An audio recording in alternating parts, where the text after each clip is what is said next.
It grows. Who'd have thunk it that a guy with 22 accusers now has 24. Two in the past week. And the Browns are shocked. They are shocked. I thought they did their due diligence. What happened? No, they did, man. They had hired a private investigator. They were all over this thing, like the Browns are always all over things. Yeah. Private investigator talked to absolutely no one, and they are shocked. They're shocked. All right. So, are we going first the ineptitude of the Browns, or that's too easy? That's low hanging fruit. Okay, we will get to that, but let's talk about Deshaun for a moment. Gotcha. And the NFL's problem. Gotcha. Is not only created a problem for the Browns, he's created a problem for the NFL. Yeah. And you and I were talking last week, I think, like, dude, why doesn't he just settle? I don't care if you have to give $1 million to each of these 22 women. Give them $1 million. You just got 230 guaranteed. Give them $1 million each, make them go away. But that shows how stupid and naive we are. Yeah, true. Because we thought it was just 22 women. We thought it was 22. Now it's 24. Now it seems like it's – these numbers keep going up, man. These numbers keep going up. Are there going to be more? Yeah, especially if he settles. Because he claimed that he only dealt with about 50 massage therapists. The New York Times just did an investigation where they found it was over 70. They did the math and they proved their math. He's lying about the number, or maybe it's just so many he legitimately can't remember. The New York Times did better investigation than the Browns, apparently. Yeah. So Harden, his lawyer, who, by the way, claims, this is the dumbest thing. Go ahead. Claims happy endings aren't illegal. Like, dude, this is a guy. This is so stupid. I thought his lawyer was Rudy Giuliani when I heard this. I think Harden was the lawyer for Robert Kraft with his thing. Like, happy endings aren't illegal. Oh gosh. Yeah. So I just don't know where you go from here. Okay. So Busby, the plaintiff's lawyer, and Harden have agreed there will be nothing in court between March 1st and August 1st of any given year. Mm-hmm. So that means we'll see nothing in court this year. That's also a 4-month window for next year. We're talking 24 cases for now. Yeah, for now. I don't know how you get that done in 4 months. This court case could go on forever. So it brings us to the NFL's problem. What the hell does the NFL do here? So they have kind of precedence on this when they suspended Ezekiel Elliott for 6 games. He didn't have criminal charges against him. Right. And it was one girl. It's defamation of the league, a defamation of the brand. They're going to do something. We both kind of agree that, well, it's at least 8 games, right? I think we're talking a minimum of a year. Yeah, so it's how they do it. It's how they technically do it. So if you think, okay, they say they suspend him for the year this year, which is, I think, what Cleveland was kind of anticipating.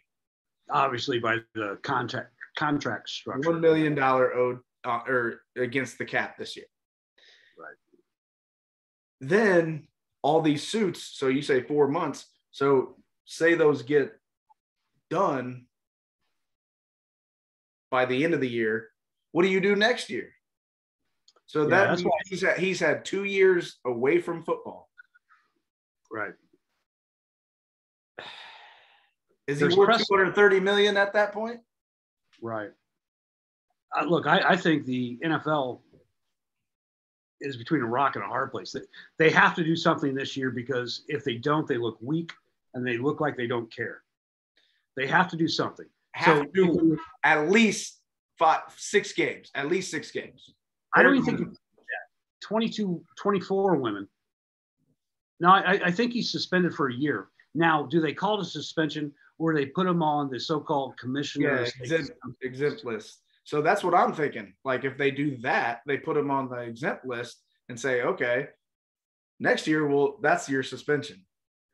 Right. But then that's what we're talking about. That's 3 years. So, yeah. Which leads us to the ineptitude of the Browns. Right? Because they did their due diligence. Right. We're talking about a guy who didn't play last year. Mm-hmm. Probably not going to play this year. 2 years out of football. Mm-hmm. 2 years out of football. It could very well be 3 years minimum out of football. Guaranteed contract. There's some precedent to this with quarterbacks being out of the league that long. You have Michael Vick. Michael Vick was out of the league that long. Yeah. Different circumstances, but out of the league that long. He came back, had a little bit of success with Philly, a little bit, not much. He was never the same guy, because he was never an accurate thrower, and then his legs weren't what they once were. So he never came back well. You got Teddy Bridgewater, who was out with a serious injury for 2 years. He came back and was kind of successful. I mean, maybe even more so than he was prior to the injury. Yeah, well, that's debatable. He didn't set a high bar, so even better wasn't that much. Yeah, I mean, so that's debatable, but I don't know. I just, can you imagine 2 to 3 years out of football? And I think quarterback years are like dog years, right? Yeah. Because there's so much to learn, so much, and you can't simulate that. Right. There's no amount of training you can do. There's nothing you can do to simulate that time missed. Well, so you look at like the Kaepernick situation. So he's getting a shot, which I'm glad he is. I hate that he got blackballed or whiteballed, whatever people want to say, that he's finally getting a shot, but he's been out of the league for 5-6 years. There's no way he can come in and play that great. There's just no way. Frankly, he wasn't playing that great at the end anyway. I agree with that. I agree with that. He had a really great year and took him to the Super Bowl, a fantastic year. But then you looked after that, he was relegated to the backup spot already. Yeah, but he could have been a backup somewhere. Absolutely.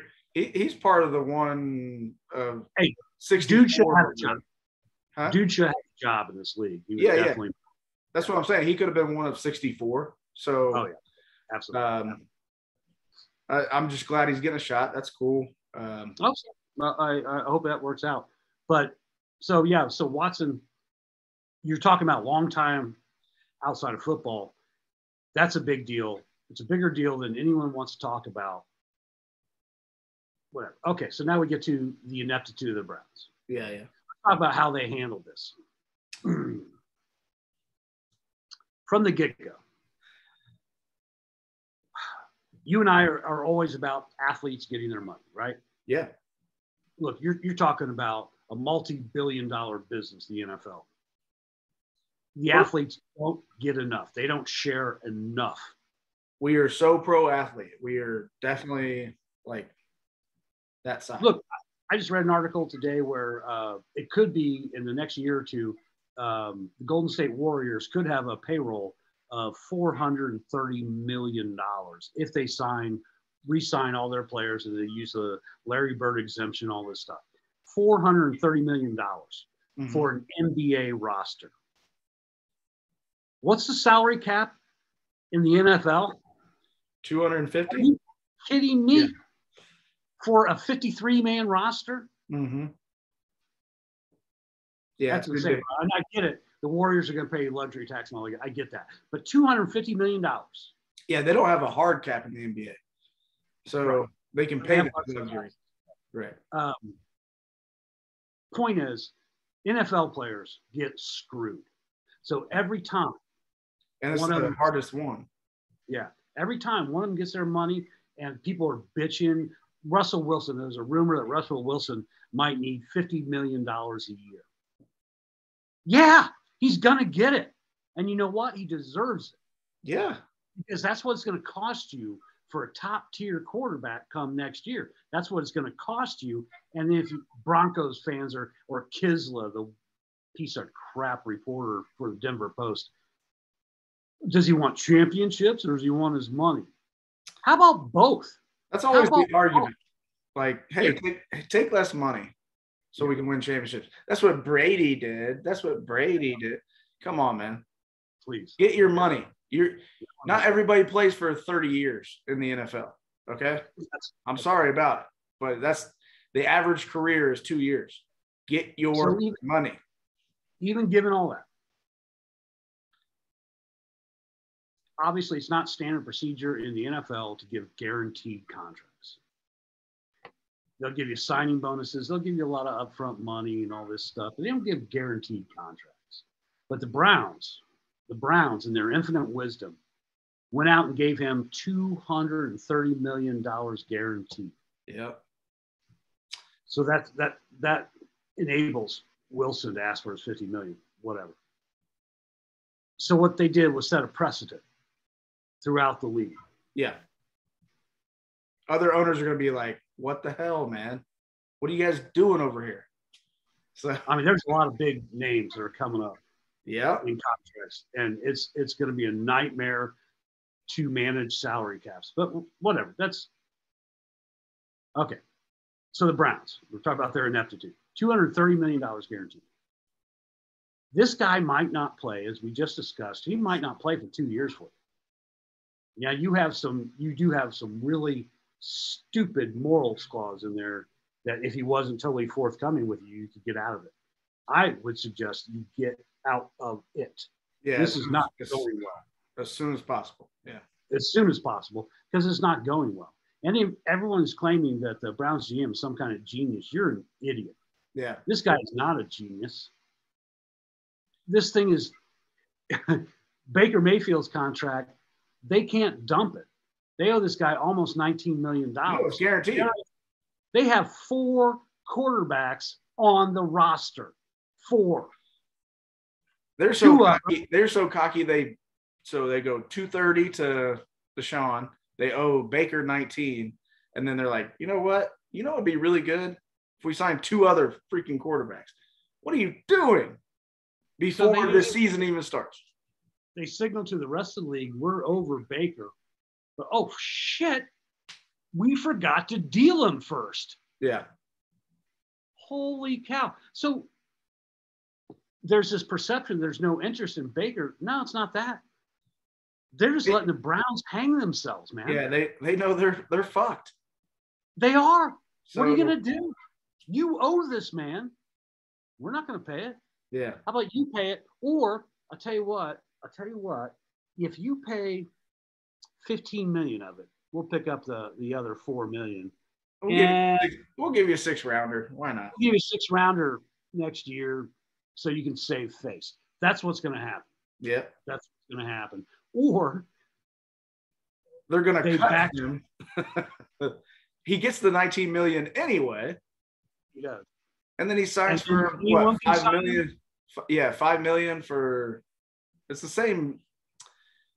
He's getting that 19 million, man. He's getting the 19 million, man. There's no way around it.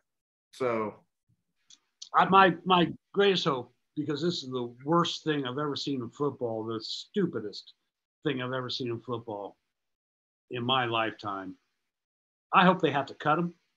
I hope the Pittsburgh Steelers sign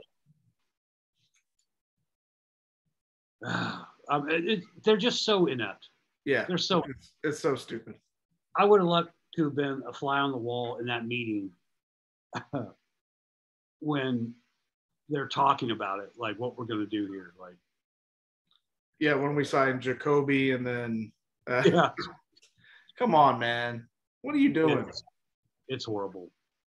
It's just, they are so horrible. Jimmy Haslam has more money than sense. Yeah.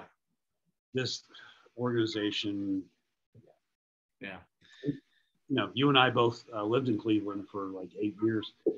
Yeah. Love the people, love the fans. And I know they're diehard fans, but they got to be shaking their damn head. Like, you know, there's always that Brown optimism in the off season because they usually have the number one pick. So they're always high on life, you know, yeah. This year. And then of course, by the end of September, they're like, damn it. But you know, I feel sorry for these guys right now. Cause what are you thinking right now? Yeah. I mean, what do you think? You're screwed. Yeah. So yeah. Anyway, justified. I guess that's the answer. Cleveland Browns. Cleveland Browns are going to do Cleveland Brown things. So they are going to brown. They brown their pants. Yeah. All right. I think we're done here. We're done here.